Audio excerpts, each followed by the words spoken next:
This is the story of exceptional women working for their communities and the legacy of Clarendon Chambers studios that is still a place of dance and music today.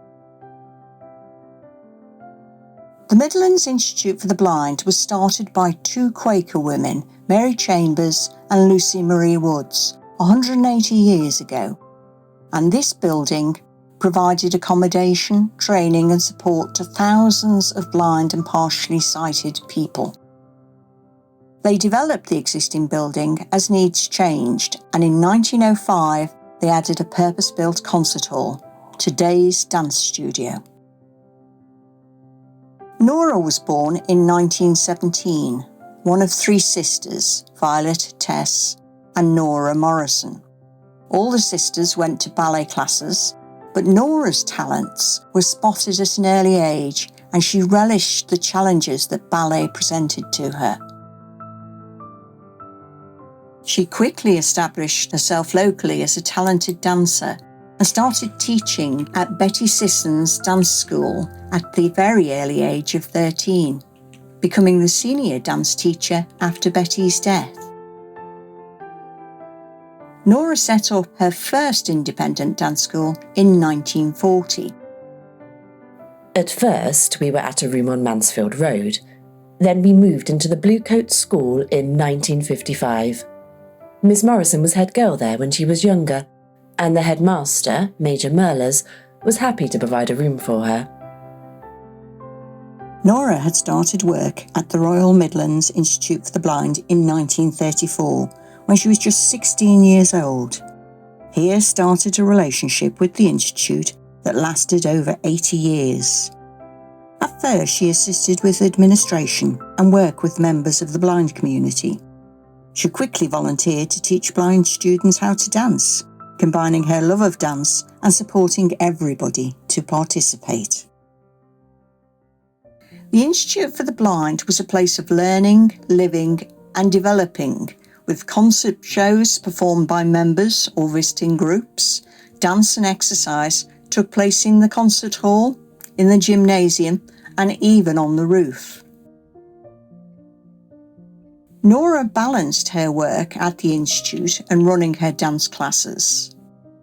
She had immediately started to raise funds for the blind through her annual shows. In 1955, the Bluecoat School announced it was moving out of its home. What would happen to Nora's dance school? Nora and her sisters searched for a new venue but found nothing suitable. Then the Blind Institute came to their rescue. Residential accommodation at the Institute had closed, and they were able to offer the first floor space on Chaucer Street to Nora. As Nora was still working there, this was perfect. Challenges came again when in the 1980s, the Blind Institute decided to move out to Radford. They sold the building to the council and the Chaucer Street building was earmarked for a new women's centre. But not to lose the famous Morrison School of Dance, the council offered Nora the old concert hall for her classes. There she stayed until 2013. So you actually found this place for us, didn't you? When was that? I mean, it wasn't that long ago, was it? No, it wasn't. It was December. I'd been to a meeting at the Women's Centre, came out, walked up the road and saw the sign. I thought, ooh, they've got rooms for hire. I'll ring them. What we were looking for. Yeah, I'll ring them, rang them up. I walked in here in this space and it didn't look like this at the time, but I just went, oh, God, this is a golden space. Yeah, I remember you sending me the photos and it was as if I was here with you coming into the room, but you told me about just the feeling walking in there and just the general vibe in the place. Yeah. This room has got so much history and a legacy of dance, and you being a dancer, you know, we were bringing in some of the dance that we're doing today, but it had a history of dance. You can feel that wonderful history in here, and it feels like we're walking in the footsteps of a giant here, you know, with the history that goes with it, and it's like it's a privilege to be here, and it's such a beautiful space to dance in, just to breathe in. It's just a lovely space. My earliest memories of Miss Morrison were that she was quite kind and had a good sense of humour, but she could be a bit scary. She was very particular about everything as well. Elegant, strict, older than I anticipated, but incredibly vital. I mean, she must have been at least in her 70s when I joined.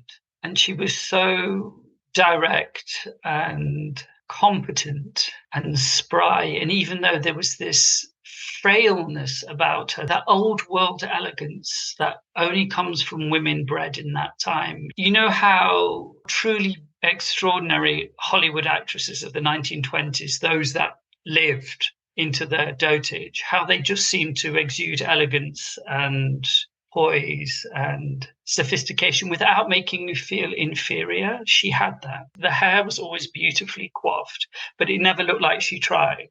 Her makeup was always beautifully done. She always had jewelry on. There were always earrings, always slightly laddered tights, because I think she probably put them on in a rush in the morning. Elegant, graceful, petite, and sweet. I just remember all of the clothes that she used to wear. She'd always have these tiny little heels on. You'd never see her in flat shoes. She was always in heels, and her hair was always so beautiful, and it was up and in a bun, and it looked like she was gliding across the room. I can remember the first time I met her and I thought, oh my God, she never can teach, but she was so professional. She was so welcoming and so nice. Yeah. You know, and she's hopping around the room. She was brilliant, yeah. I, to this day, will never know how old Miss Morrison was when she was teaching me. No idea. We always used to have conversations. How old's Miss Morrison? How old's Miss Morrison? It was just like a myth within the school. She was the complete quintessential supporting ballet teacher that you can imagine. She had a presence that I guess was ethical. And so you had to live up to that standard and perform to that standard. Just sheer perfection as a ballet teacher, I would say. Nora was just so easy with them. I think she loved you all. I think she really did. I felt loved by her. Yeah. I felt really safe and happy coming in here. Miss Morrison, I remember being very kind and very welcoming to me when I first joined. She really was this inspirational human being, and these are tears of happiness. Like, I'm remembering our time there, and it just was pure magic. Like, our childhood was as magical as it could be.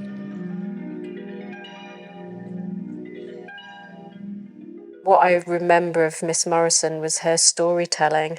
So in the dance, we would always be creating a story. So I remember, she would talk about, it's a really cold morning and you go and you wash your face with cold water because that helps to warm you up. And so even though she was very strict and we always felt like we needed to be on our best behaviour in front of her, she had a real warmth and that kind of storytelling really stuck with me, I think.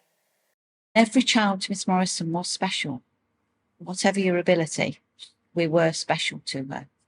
With Miss Morrison, she taught very good RAD ballet traditionally and wonderfully, and explored all types of storytelling and interpretation through music and dance.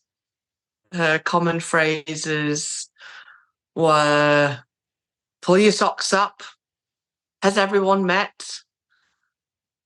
You don't want to look like the back end of a bus. I think those were her three main phrases, and all the other students will laugh at that because that is so true. Yeah. I became deaf when I was 7, and my mum thought I'd have to give up ballet. But we talked to Miss Morrison, and she said, why do you have to give up? I said, but I can't hear the music. Oh, that doesn't matter. Just follow the person in front. So that's what I did. This is what was wonderful about Miss Morrison. She never stopped any of her students going off to pursue. And I've taught in schools where they're like, no, we don't want them auditioning. We don't want to lose them. They're good for our school name. And she never did that, which was really, really fantastic. And that's why she had so many of us go off to various schools and have various arts careers. She just didn't like to do dancing on one spot. She wanted you to dance all over. She wanted you to use the space. Everything was about opening up your heart and dancing with your heart, with expression, and firing your imagination and your creativity. That was important to her. She didn't just like steps and counting and all that. No, it was more like what comes from here. Never mind about technique so much, but what's important is if you dance from here. That is actually what gets you into the professional stage anyway. So yeah. I remember it as a wonderful, spectacular, shiny, wonderful time, but parents remember it as a highly stressful moment with everyone screaming at everyone and nobody doing what they're supposed to do and nothing's ready, and then somehow it's all right on the night, which it always was. Cooperative Arts Theatre, we did the shows once a year in October for a whole week. To start with, when I was little, we had dress rehearsal on a Sunday, and then we ran right through to the following Saturday every evening. And it was always in Miss Morrison's birthday week. There were musical numbers incorporated into it. There was acting, there was singing, there was dancing. It wasn't a show, and lots of schools create shows where it's number after number. This section is the ballet section. This section is the modern section. Miss Morrison wanted an actual theatrical experience, and she created them. She wrote, she directed, she produced all of the dance. I mean, she was a one-woman show herself. Quite extraordinary. That was the best thing about Morrison's, the show, the lead up to the show. Because we used to all practice and have fun, and and then we would join the younger groups with the older groups, so everyone would dance together in some pieces.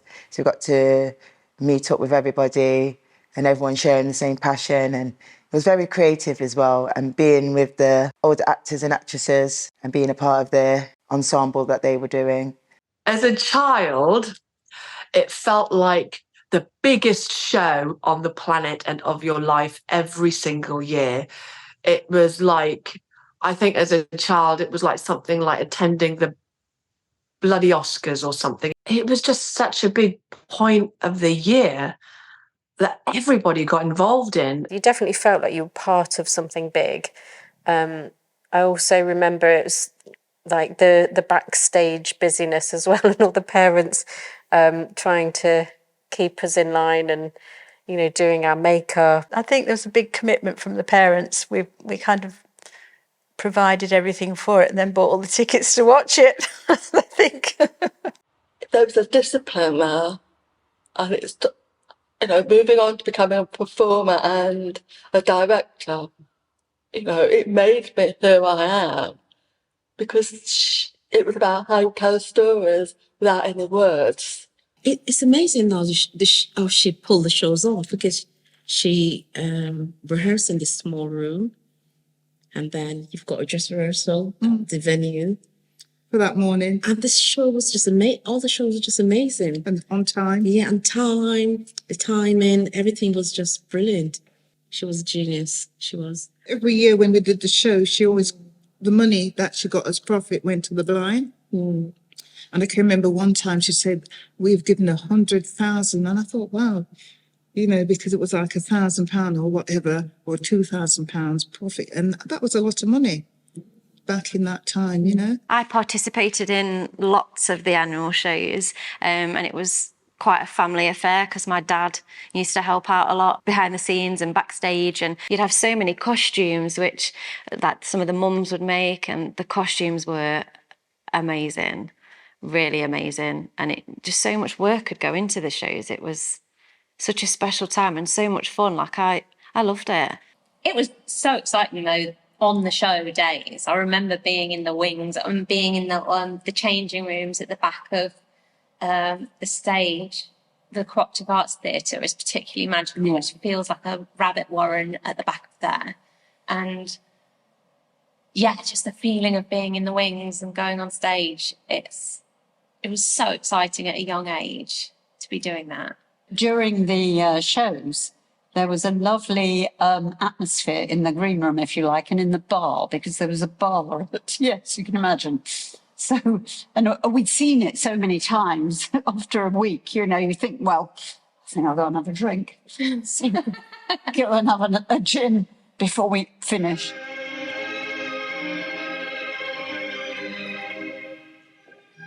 I mean, Miss Morrison had a repertoire of thousands of dances for all of us for the competition, and Tess, her sister, made all the costumes. I mean, it was a phenomenal operation. I made a lot of the costumes over the years. I made so many costumes, not only for my children, but for the ballet school also, along with other mums who could sew, and sewing at home till 3 a.m. in the morning. My mum made the costumes, but we would make the hats, you know, get our fingers burnt, using the glue gun, trying to do our Thailand hats for this Thai dance we did, you know, Victorian hats, roses that we'd make out of ribbons. I mean, Ardene's got a lot of money out of us. Because we got a growing child and they're changing shoes every 2-3 months. Yeah, the tutus weren't penny. No, they're quite expensive. Beautiful stuff. Harding's Dancewear, it's been here on these premises for over 40 years, and I've been here for 36 years. Well, this is a point shoe. It's heavy, hard. People think they've got metal or wood or something in them, but they haven't. It's just Hessian and glue. It's layers of glue that make them hard, so that they can stand like that. I've never seen one of these before. They're very uncomfortable. That is a proper tutu, and we'll have somebody who makes those. Whenever they're in a competition, they have to have a proper tutu. They need to stand out, you know. Miss Tess, as every student would know, was hardcore. But she was at the same time equally the backbone of Miss Morrison's School of Dance and supported Miss Morrison as if they were like one. So you had Miss Morrison, who was this, you know, profound, bold, at the same time gentle ballet teacher. And then you had this hardcore sister who was the accountant, who would not let you get away with anything, and that was Miss Tess. I've never seen such a warrior in a lady. It was like chalk and cheese. Miss Morrison was the fairy princess and Tess was the ogre in the office. I mean, parents were scared of Tess. That's the best way of describing it. Whereas Miss Morrison was the face of the school and the artistic side, Tess was the business. And the two of them together were formidable. She actually made sure no one hurt Miss Morrison or, you know, she was very protective over Miss Morrison. On a Saturday afternoon, in the middle of the lesson, it must be a set time, Tess brought Nora's tea in, and it would be something like 2 prunes and a cracker. It was like really frugal tea. Half a boiled egg for her lunch or something. She was an unsung hero, really, heroine, wasn't she, Yeah. Tess? Because she did a lot of the work. Yeah. I have quite a few memories of Miss Tess. I always remember thinking that she was the complete opposite of Miss Morrison. And when she was sit in her tiny little office that was just full of stuff, anything, and quite dusty, and she was just there. She never seemed to move. It's like she just lived in that room. Well, I came in quite a bit because Ruth would be dancing and Lynn would probably either be in the room with her or downstairs, and I used to come and pay Miss Tess. She let me sit down and we'd be talking, and then she'd fall to sleep while I was talking and then wake up and keep talking. She used to come out and tell me all her life story sometimes. So those were the days.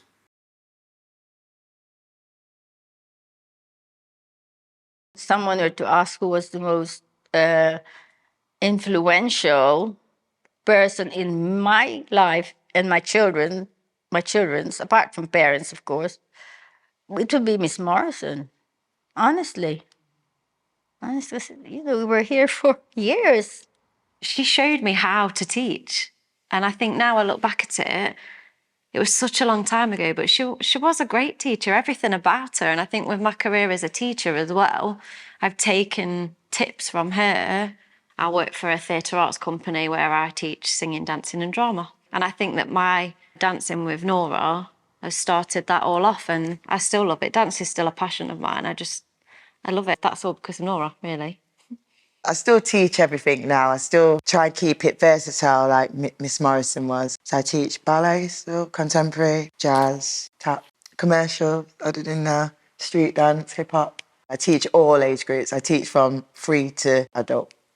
There's a big difference in teaching from now to back then. When we used to come into dance, that's all the dance teacher had to do was teach us how to dance. Now I feel like because of society today, we're now teaching, not only are we teaching kids how to dance, we have to mentor them, learning body basics, life skills, as well as dancing. It's more of a therapy session these days than a simple dance class to express yourself. Yeah, she was a good role model for me.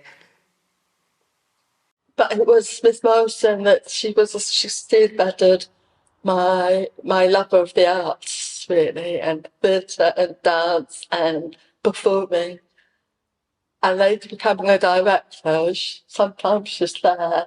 I was ready to leave when I left. Miss Morrison had taken me as far as she could, and I wanted more. And as I said, she never stopped students going, but I think what I needed was really hardcore training, and I needed male role models. She opened my world to everything, to music, to art, to culture, to my feminine side. Appreciate my attendance when I say our biggest thanks must go to the writer, the producer and the principal, Morrison School of Dancing, Miss Nora Morrison.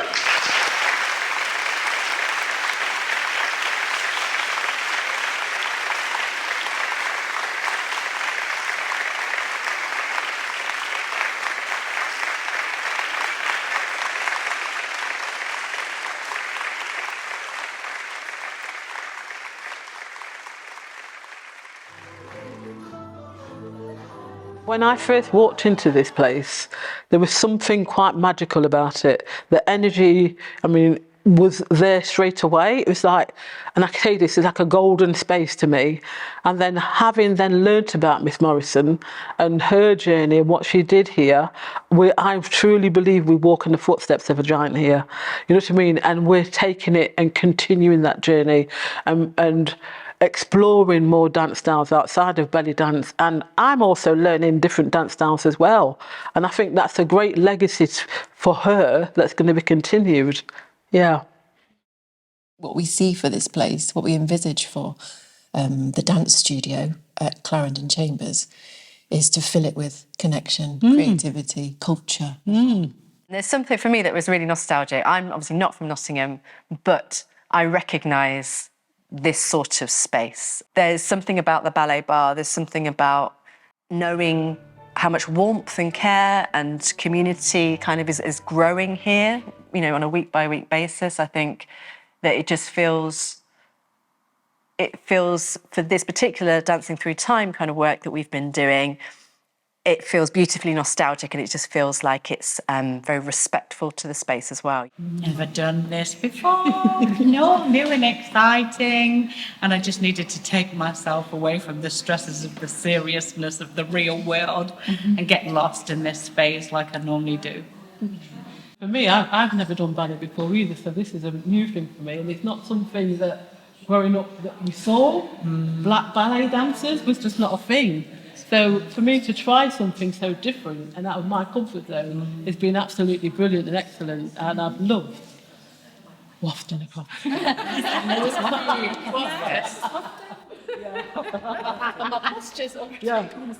Recently, actually, I've started dancing again.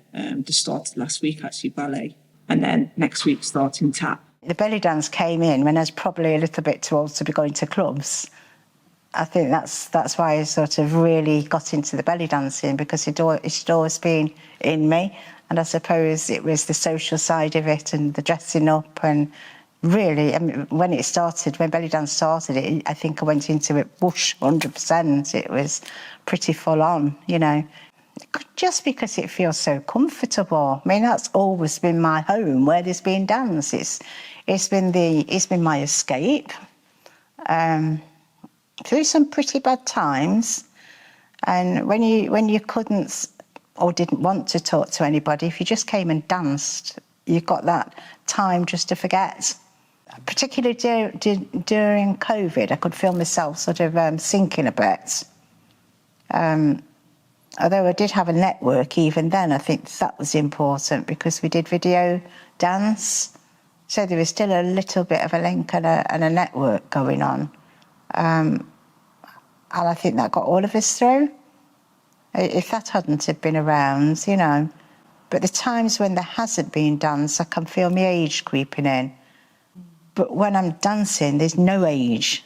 What do you think of the space? And I've never been in before, and I feel an idiot for not coming here. It's got some real vibes coming through the floor. yeah, it has, hasn't it? Yeah, definitely. Yeah. Miss Morrison would be so thrilled to learn that her school today is being used as a dance school. It's still going on. And she'll be even more thrilled to know that it is a diverse dance school, that you have so many different people and different dances and instruments and music from around the world, whether it's belly dancing, free movement, ballet and drums. She would be so thrilled because that is what Miss Morrison was about. You go to other cultures, you go to other places, everybody dances. It's the norm. You go to Spain, you go to a festival, the whole family's out, kids, grandma, everybody's having a good time. So for me, that's how I was brought up, that we all danced at home. So I think we can all dance here, whatever the age. Ladies in my troupe, in the 70s, 80s, all good. Still moving, still mobile, still smiling, still enjoying life, and that's what it's about.